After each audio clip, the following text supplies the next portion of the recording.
had a very interesting debate about internship. Have you left a college or university and can you do unpaid internship? And there's a lot of fireworks about employers who have refused to pay interns, and also another voice about people, about the interns themselves saying, okay, I need experience. You have to have your goals clear. But today I will not talk about internship. I would like to talk about small businesses. You have an option of starting a business after you leave campus. You also have an option of looking for a job. This is a country of opportunities. It depends on what you want with your life. I would like to cover more about some of the small businesses that you can do.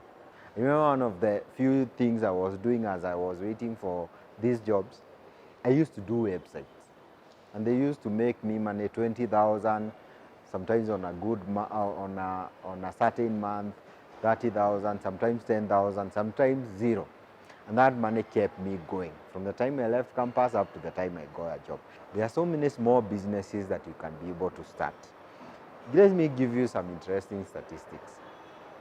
In Kenya today, the unemployment rate is at 39.1%. I'm talking about 7 million people who are jobless.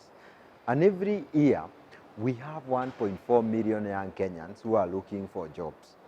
Every year, we have 80,000 young people who are graduating from universities and colleges.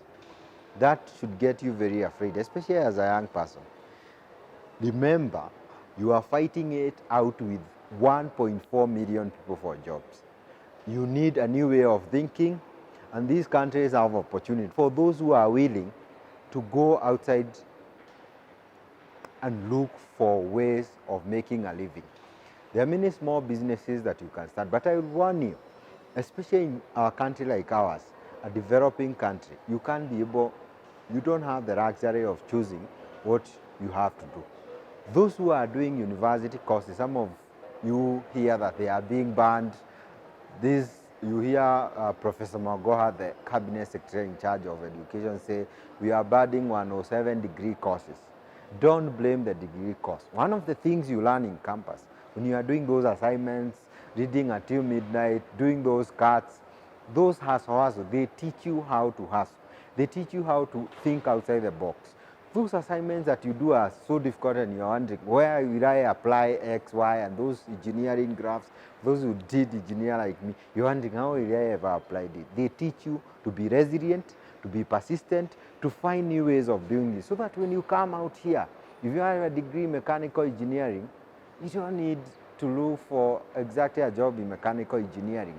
You need to think through and ask yourself, in our Kenyan society today, what problems are there? Which problems can I solve? And which problems can help me make a living? By the way, if you find problems where you can be able to solve as a young person in this country, you can be able to make a living out of it. So, you'll find many people saying there are no jobs. Yes, there are no jobs because our economy is not providing the jobs that we need. But you don't want our young people to keep saying the government is not doing enough. You have a part to play. Remember, for those who took help like me, the government has already paid help for you. What I'm saying, we don't need to complain all the time. We can look for small things to do as your job comes. Imagine if you start a small business that gives you 20,000 shillings per month or 30,000 as you apply for jobs. By the way, if you have some small income, it can help you go around the city without borrowing money and help you look for jobs. I would like to highlight some of the few jobs, and I'm not saying this is an exhaustive list. I'm not saying this is everything. There are many other jobs that you can be able to do based on the environment you are in, the course that you have done, the opportunities that are there where you are. There are those who are in Mombasa, Kisumu, some outside the country, but there are different opportunities. If I look at the Kenyan environment today, there are upcoming opportunities. I would like this with the simplest. One of it, before I give this list, I would like to say very fast, you don't have the luxury to choose. There are those who are afraid of doing blue-collar jobs, the only white-collar jobs because you studied law. No, this is not how the world works. Before you get to be a lawyer, a doctor, or any other course that you think is so high, please consider doing the small jobs. blue-collar jobs first. There are those who have been, among the few jobs that I can, the few small businesses you can, there are those who do photography, videography, and the whole thing of art. I've seen so many young people and who have been able to get, for example, in photography.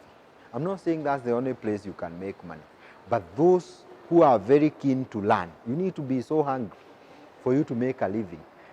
Imagine you have done engineering for 5 years. You are a very smart fellow. You passed your KCSE papers.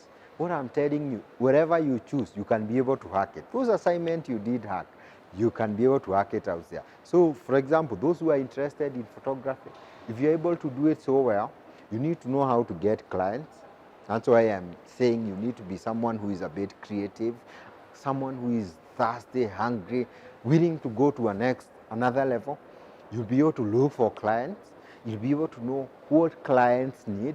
You'll be able to know how to get the right equipment. Some people lease the equipment, by the way. You may wonder, how do I afford a camera worth $1 million shillings? $500,000, some of them are. You lease them. You find ways of working, and you keep looking for clients. You can find yourself creating a very serious business out of it. Remember to share, remember to comment, and we'll be able to engage you further.